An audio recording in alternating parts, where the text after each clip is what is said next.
Amen. Il régnera sur toute la terre. Nous attendons ce règne. Et ce règne déjà enclenché. Que le Seigneur soit béni. Que le Seigneur soit élevé. Seigneur, merci d'être présent au milieu de nous. Merci pour ton Esprit Saint, par lequel tu règnes dans nos vies et en ce lieu. Merci pour ta présence en moi. Je prie que tu puisses combler ton peuple ce matin. Merci Seigneur. Sers-toi de cet instrument qui est imparfait pour communiquer une grâce renouvelée à ton peuple. Manifeste ta gloire dans les cœurs et dans les vies. Merci Seigneur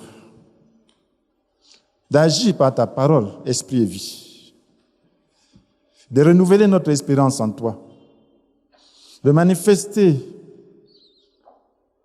ta grâce encore à ce monde. À toi la gloire, à toi l'honneur. Amen. Ce matin, nous allons parler de la gloire du deuxième temple. Nous voulons comprendre que la vie en Christ est plus glorieuse que celle d'Adam et savoir comment manifester cette gloire.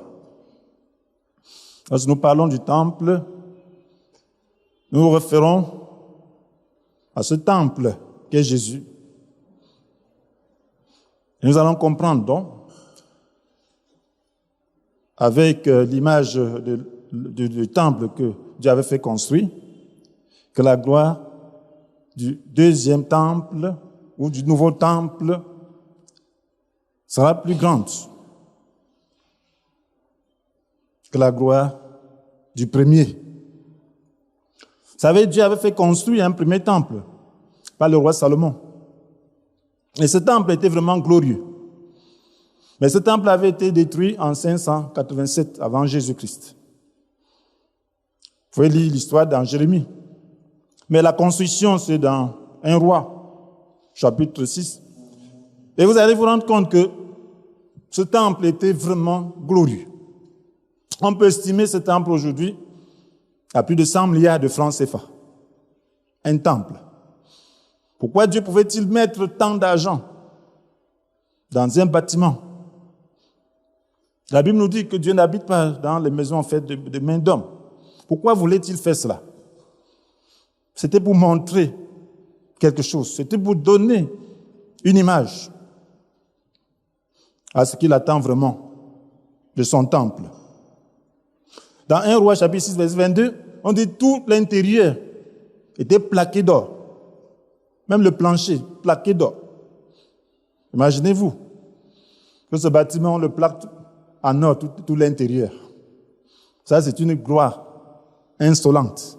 Ça, c'est la gloire de Dieu. Oui, c'est la gloire de Dieu. Mais ce temple avait été détruit. Et il y a eu reconstruction avec Zorobabel. On appelle souvent cela le temple de Zorobabel. Et Dieu avait promis cela. Il avait dit à Jérémie que 70 ans plus tard, le peuple allait revenir sur son territoire. Dieu avait fait détruire ce beau temple. Il fallait maintenant reconstruire. Pendant que les gens reconstruisaient, c'est dans un contexte politique, social, économique difficile pour les Juifs. Ils étaient dans la crainte, dans les conflits. Et puis, ils ont bâti dans ce contexte.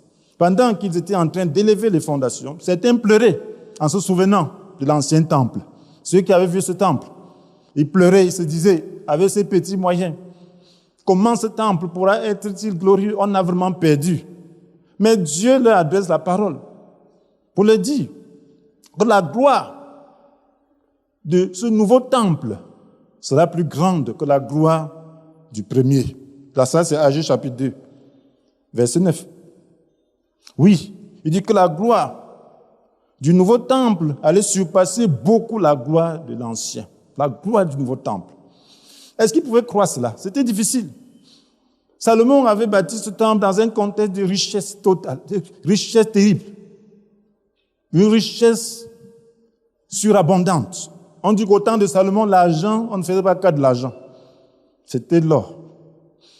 Et Salomon avait des tonnes d'or chaque année. 20 tonnes d'or. Il avait 20 tonnes d'or chaque année. Et le temple a plus de 2 tonnes et demie d'or. Imaginez-vous l'or en tonnes. Donc c'est dans ce contexte de grande richesse que le premier temple avait été construit. Mais voici maintenant un contexte de pauvreté. Il est vrai que le roi avait ordonné qu'on puisse donner de l'argent, mais ça ne pouvait pas égaler cela. Mais Dieu dit que la gloire de ce deuxième temple surpassera de beaucoup la gloire de l'ancien. Et, voyez, ce nouveau temple n'avait pas l'arche. Depuis la destruction du premier temple construit par Salomon, l'arche avait disparu. Et vous savez que l'arche était l'élément essentiel de ce temple. L'arche représentait la présence de Christ, la présence de Dieu. L'arche, c'était la gloire de Dieu. Et c'est au niveau de l'arche que Dieu s'adressait à Moïse. Dieu avait dit à Moïse que c'est au-dessus de ce propitiatoire entre les deux anges qui lui parlerait. C'est là que la voix de Dieu se faisait entendre à Moïse. Et cette arche était important, c'était même ça l'élément essentiel du temple. Parce que lorsque le temple n'avait pas encore de lieu fixe, c'est l'arche qui faisait la présence de Dieu. On mettait ça dans des maisons, dans des tentes. Donc c'est ça qui faisait la puissance de ce temple. Mais le temple, l'arche n'était plus dans ce temple. Oui, on a bâti un beau temple par Zorobabel qui a commencé. Et ce temple a été bâti sur un long moment. Le premier temple avait été bâti en 7 ans. Le deuxième, il y avait des arrêts, mais finalement, le temple de Zorobabel, ça a pris plus d'une dizaine d'années, peut-être 15 ans comme ça, ainsi de suite. Parce qu'il y a eu des arrêts, et avec ces arrêts-là, ça fait plus de 20 ans, près de 20 ans. Donc maintenant, ce temple est glorieux. Pourquoi? Pourquoi ce deuxième temple, qui n'avait pas l'air aussi glorieux que le temple de Salomon, pouvait être glorieux aux yeux de Dieu? Parce que lorsque Jésus arrive, c'est dans ce temple qu'il est entré. Il est vrai qu'Hérode a fait l'agrandissement de ce temple, le roi Hérode. Quelques années avant la venue de Jésus, 16 à 19 ans, alors on a entrepris les travaux d'aménagement et d'agrandissement de ce temple. De sorte que lorsque Jésus arrive, c'était un temple, si on regardait plutôt sur le plan de la grandeur, c'était un temple beaucoup plus grand que ce qui avait commencé. C'était un temple beaucoup plus grand que le temple de Salomon. Et les travaux ont continué. Et dans Jean chapitre 2, verset 19, quand Jésus dit, parlant de son corps, que démolissez ce temple et en 3 jours le relèverai. Alors il était au temple et les gens savaient que c'était du temple qu'il s'agissait. Et les gens ont dit, il a fallu 46 ans pour bâtir ce temple. Et toi, tu le relèverais en 3 jours. Donc, ce temple, les travaux du deuxième temple avaient duré 46 ans pour son agrandissement et son embellissement. 46 ans. Donc, au temps de Jésus, ça avait déjà duré. Parce que si on suppose que ça a été fait, cette révérence avait lieu quand Jésus avait 30 ans, peut-être 32 ans ou 33 ans. C'est 33 ans parce qu'il était sur le point de mourir. Ça veut dire que ce temple avait commencé à être bâti peut-être 16 ans avant. Oui, frères et sœurs. Donc, et ce n'était pas fini. Les travaux sont finis seulement en l'an 63. 7 ans avant sa destruction, parce que sa destruction a lieu en l'an 70, après Jésus. Donc, imaginez donc ce que pouvait être ce temple, la grandeur. Pourquoi Dieu met tant d'accent sur ce temple? Dieu a dit, et on appelle ça, ce temple, le deuxième temple. Le temple même d'Hérode, c'est le deuxième temple. Parce qu'il n'y a eu que les travaux d'embellissement et d'agrandissement. Donc, en réalité, lorsqu'on parle du deuxième temple, il est question donc de ce temple de Zorobabel, renouvelé et agrandi par Hérode, par le roi Hérode. Et la Bible dit que la gloire de ce temple surpassera de beaucoup la gloire de l'ancien. Pourquoi? L'arche n'y était pas. Ce qui fait la gloire de Dieu n'y était pas. Mais qu'est-ce qui fait donc que la gloire surpasse? Parce qu'en réalité, lorsque Dieu se référait au temple, il voulait en réalité parler de Christ. L'arche était l'élément essentiel. Le Christ est entré dans ce temple. Ce n'était plus l'arche, ce n'était plus un coffre orné, plaqué d'or. Mais c'est le Christ lui-même qui est entré dans ce deuxième temple. Le Christ lui-même qui représente la réalité. Parce que la Bible nous dit dans Colossiens 2, verset 17, que tout cela, les choses de l'ancienne alliance, étaient des rites, c'était l'ombre. C'était l'ombre des choses à venir. Il dit tout cela n'était que l'ombre des choses à venir. Le temple même, ça représentait seulement le lieu de résidence de Dieu, qui est l'homme, qui est Jésus. Donc voilà pourquoi Jésus, se référant à son corps, a dit, démolissez ce temple et en 3 jours le relèverai. Il parlait de son corps. Donc Jésus vient donc entrer dans ce temple. Et ce n'est plus la représentation, ce n'est plus l'image du coffre qui est là, mais c'est Jésus lui-même. La réalité, la Bible dit, la réalité est en Jésus. La réalité est en Christ. Donc lui, il a été la réalité de ce que ce coffre représentait. Il était la réalité de ce que ce temple représentait. Voilà pourquoi il y a eu plus de gloire.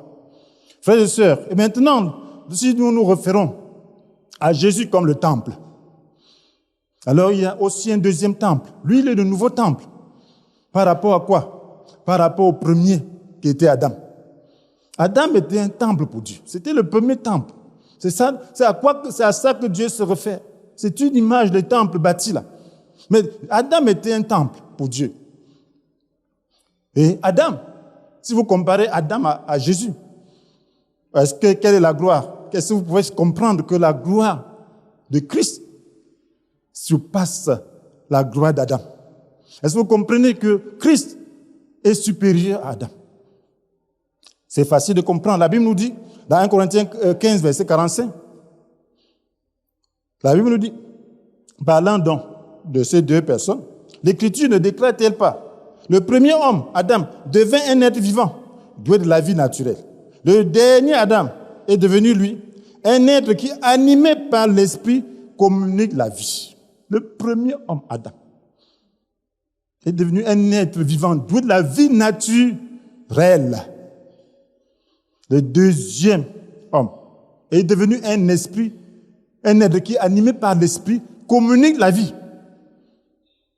Alors, à qui veux-tu t'identifier? Au premier ou au deuxième? Il est évident que le deuxième homme est plus glorieux que le premier. Le premier temple a été détruit. Adam. Mais le deuxième est glorieux. Voilà les deux hommes. Adam a une descendance. Lorsque nous naissons ici-bas, nous sommes la descendance d'Adam. Et lorsque nous naissons en Christ, nous sommes la descendance de Jésus. Voilà deux hommes. À qui t'identifies-toi? Es-tu? Alors il faut choisir son identification. Voilà pourquoi lorsque tu acceptes le Seigneur, alors la Bible dit que ceux qui sont unis à Jésus sont de nouvelles créatures. Voici les choses anciennes sont passées, voici les nouvelles sont déjà là. Ce qui est ancien a disparu. Ce qui est nouveau est déjà là. Donc, le nouveau temple est plus glorieux. Parce que c'est le Créateur lui-même qui fait une descendance. Adam a fait sa descendance. Nous allons donc parler dans un premier temps de la gloire du nouveau temple. Dans un deuxième temps, de la gloire future et de la gloire éternelle. Donc la gloire du nouveau temple. En nous référant donc à ce temple qui est Jésus, à ce temple qui est sa descendance. De la gloire donc future et de la gloire éternelle. La gloire du nouveau temple. Frères et sœurs, Adam et sa descendance devaient dominer sur la terre. Dieu les avait créés dans Genèse chapitre 1, verset 26. Il avait dit, faisons l'homme à notre image, ceux qui nous ressemblent, pour qu'il domine sur les poissons de la mer, sur les oiseaux du ciel, sur les reptiles, sur les bestiaux sur toute la terre, sur les reptiles et les insectes, pour qu'il domine. Donc Dieu leur a donné la domination sur le reste de la création. Et frères et sœurs, très important, mais Jésus a reçu le règne dans le ciel et sur la terre. Jésus dit, j'ai reçu tout pouvoir dans le ciel et sur la terre. Adam a reçu tout pouvoir sur les animaux, sur la terre. Mais Jésus reçoit le pouvoir dans le ciel et sur la terre.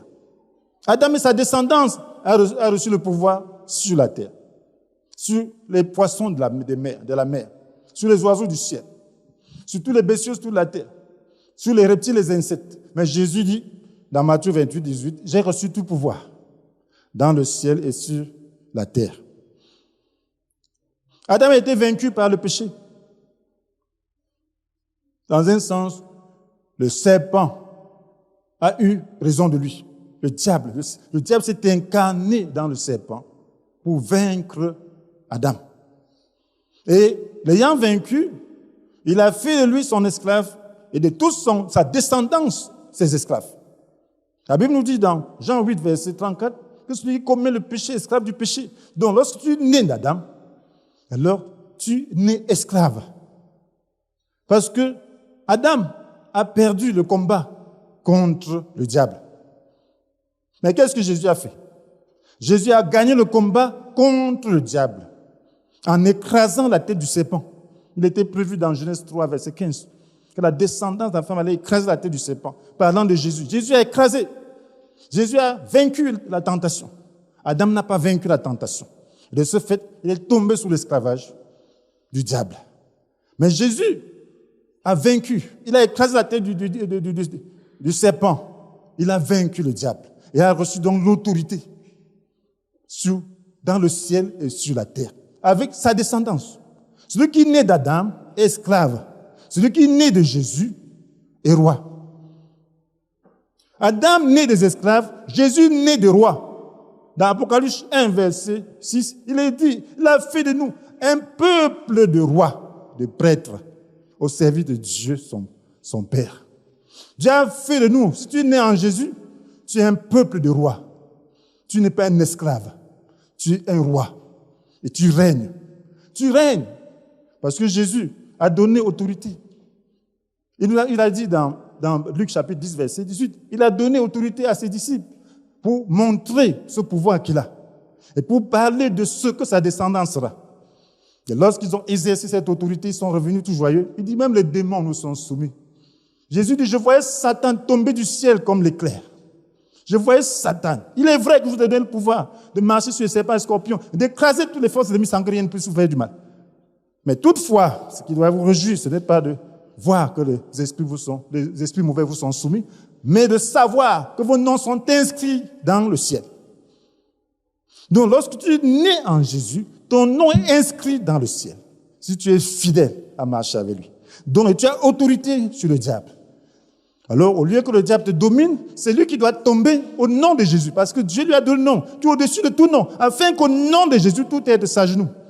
Dans le ciel, sur la terre, jusque sous la terre. Et que chacun déclare Jésus est Seigneur à la gloire de Dieu le Père. Voilà ce qui est réservé à la descendance de Jésus. Et si tu crois, mon frère, ma sœur, la Bible dit, car tout ce qui est né de Dieu triomphe du monde. Et la victoire qui triomphe du monde, c'est notre foi. 1 Jean chapitre 5, verset 4. Il est question de foi. Si tu es né en Jésus, tu dois croire. La descendance de Jésus, c'est la descendance des gens qui croient. Si tu ne crois pas, tu resteras esclave du diable. Mais si tu crois, tu feras tomber le diable.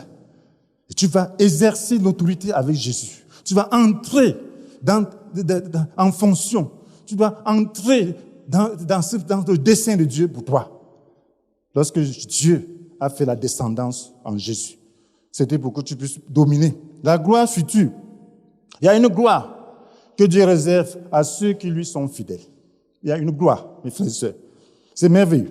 La Bible nous dit, dans 1 Jean chapitre 3, verset 2, « Mes chers amis, dès à présent, nous sommes enfants de Dieu, et ce que nous serons un jour n'a pas encore été rendu manifeste. Nous savons que lorsque Jésus paraîtra, nous serons semblables à lui, car nous le verrons tel qu'il est. Nous sommes aujourd'hui enfants de Dieu, mais ce que nous serons un jour n'a pas encore été rendu manifeste. Et nous savons que lorsque Jésus paraîtra, nous serons semblables à lui, car nous le verrons tel qu'il est. Il y a une gloire future.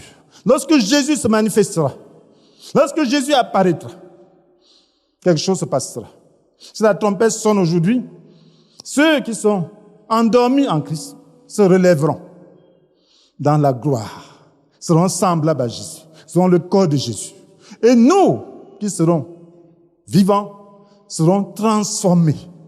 Et lorsque nous sommes transformés, nous verrons Jésus tel qu'il est. Et nous serons semblables à lui. Nous ne serons plus limités. Nous serons plus limités par ce corps. Nous aurons le corps céleste, le corps de Jésus. Et à partir de ce moment, quelque chose va se passer. Frères et sœurs, lorsqu'il viendra donc chercher les siens, alors il les amènera dans sa gloire. Et pendant ce temps, il y aura la grande tribulation. Pendant 7 ans. Pendant 7 ans sur la terre. Pendant ce temps, il sera en train de dire à chacun sa place. Et lorsque les 7 ans passeront, il reviendra régner sur la terre. Régner sur cette terre. C'est merveilleux, n'est-ce pas? Lorsqu'il régnera sur cette terre, nous serons aussi des rois. Il a promis à ses disciples, dans Matthieu 19, verset 28, que eux qui l'ont suivi fidèlement, il fera d'eux des rois, des autorités sur les 12 tribus d'Israël. Donc ils seront en Israël. Toi, tu seras où? Alléluia. Amen. Je ne sais pas où il va me placer, mais je sais qu'il va régner. Parce que je crois. Alléluia. Par lui, j'entre dans sa fidélité. C'est ça la gloire à venir. On régnera sur ceux-là qui resteront. Et ceux qui ont été infidèles. Vous voyez, dans Apocalypse chapitre 20, verset 1 à 4, nous disons un peu pour fixer certains qui n'ont pas encore bien suivi. Vous pouvez lire la série sur la fin des temps. Vous pouvez suivre la série sur la fin des temps. La Bible nous dit dans Apocalypse chapitre 20, verset 1 à 4, je lis simplement pour vous fixer. Puis je vis un ange descendre du ciel. Il tenait à la main la clé de l'abîme et une grande chaîne. Il se saisit du dragon, de ce serpent ancien qui est le diable et Satan. Il l'enchaîna pour 1000 ans. Il le précipita dans l'abîme, qu'il ferma au-dessus de lui, en y mettant des scellés afin que le dragon ne puisse plus égarer les peuples avant le terme des 1000 ans. Après cela, il doit être relâché pour un temps, pour un peu de temps. Ensuite, je vis des trônes, très importants. On remit le jugement entre les mains de ceux qui y prirent place.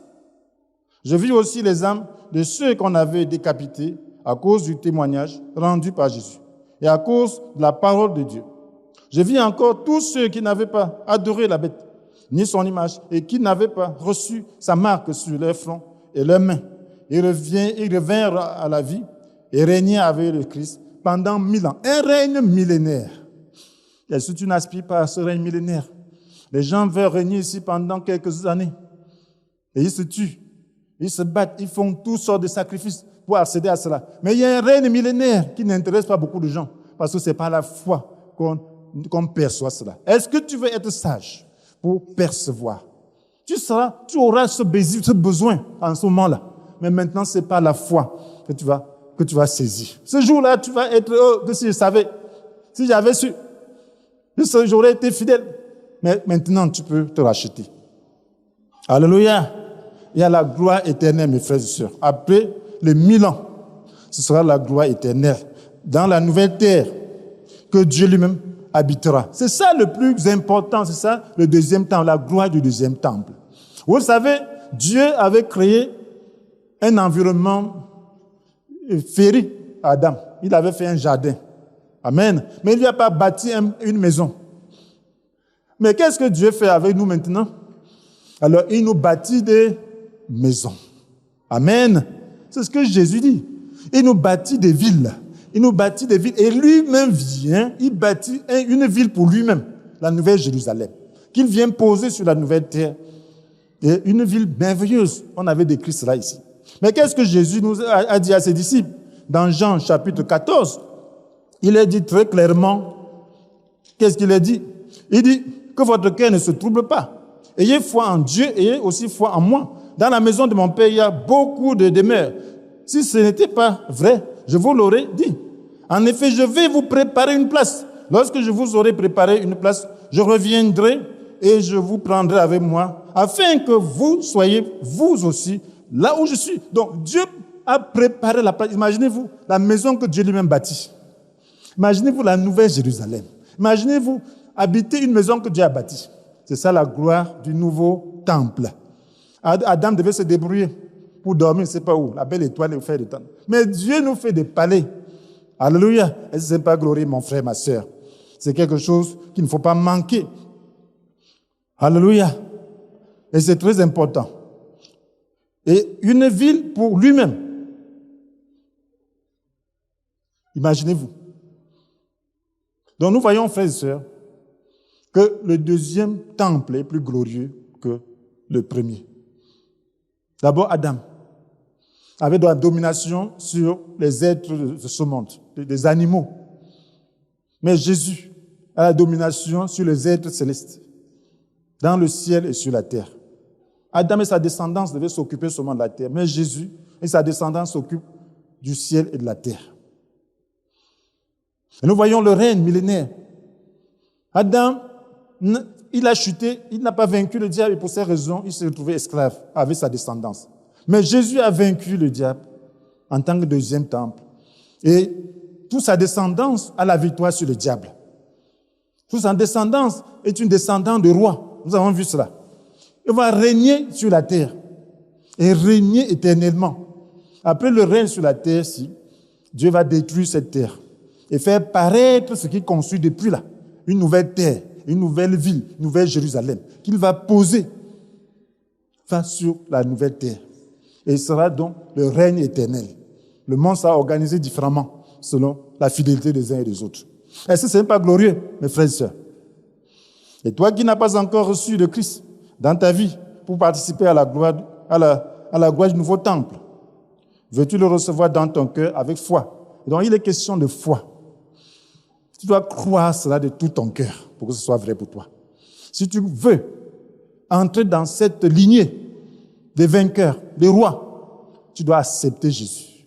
Jésus veut entrer dans ton cœur. La Bible dit que le Christ habite dans votre cœur par la foi. Éphésiens 3, verset 17. Par la foi, ça veut dire que tu ne vois rien de concret. Mais cette parole est en train de créer quelque chose en toi.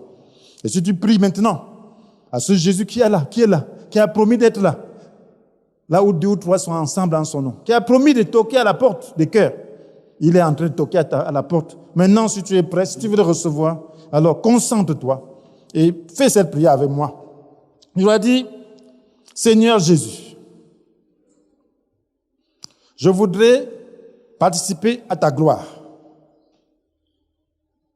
Je renonce à la vie d'Adam et je te reçois dans mon cœur. Communique-moi ta sainte nature. Merci de me transformer. Amen. Amen. Frères et sœurs, est-ce que nous pouvons prier un mot de prière au Seigneur? Comment échapperons nous-mêmes au châtiment si nous négligeons un si grand salut? Ce temple physique de Salomon avait connu un grand investissement matériel, financier, pour montrer la gloire, l'investissement que Dieu veut faire pour le nouveau temple, pour le temple que nous sommes. Il a donné Jésus. Ce n'était pas avec de l'or, de l'argent ou tout ce qui est périssable et bien périssable qu'il a acquis ce temple que nous sommes devenus. C'est avec la vie de Jésus. Et si nous négligeons cela, comment pouvons-nous échapper nous-mêmes? Prions que le Seigneur ouvre nos yeux. Seigneur, ouvre nos yeux. Seigneur, donne-nous, Seigneur, la foi de pouvoir nous engager, d'être fidèles. Donne-nous, Seigneur, d'être sérieux avec notre engagement, avec notre foi. Donne-nous, Seigneur, la grâce. Seigneur, d'avoir la lumière qui nous permette de marcher avec toi. Oh Seigneur, je t'offre ma vie, je t'offre mon cœur. Seigneur, comme un holocauste, afin que, Seigneur, ta volonté soit pleinement faite dans ma vie, pour que j'entre pleinement dans ta gloire. Seigneur, la gloire éternelle que tu as réservée pour nous, Seigneur, je prie qu'il en soit ainsi pour tous mes frères, pour tous ceux qui écoutent. Qu'avec foi, Seigneur, nous puissions te dédier notre être, afin que, Seigneur, tu fasses de cela ce que tu as prévu. Seigneur, un peuple de rois, de prêtres, au service de Dieu, notre Père. Seigneur, nous te bénissons, nous t'adorons. À toi la gloire, à toi l'honneur. Nous déclarons notre victoire sur le diable et sur ses œuvres. Déclarons notre victoire, Seigneur, sur le monde. Parce que, Seigneur, tu l'as vaincu. Merci, Seigneur, au nom puissant de Jésus. Amen.